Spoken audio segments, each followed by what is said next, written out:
श्यावर रामचंद्र की जय। जनक नंदिनी सीता माता की जय। तो राम जी वन को चले गए हैं। तो नीचे एक व्यथा है दशरथ जी की।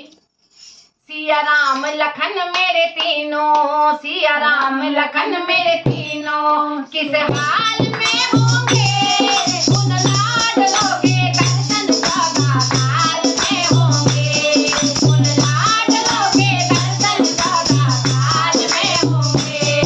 सिया राम लखन मेरे तीनों, सिया राम लखन मेरे तीनों, किस हाल में होंगे उन लाडलों के दर्शन सदा काल में होंगे, उन लाडलों के दर्शन सदा काल में होंगे।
सीता माता की जय।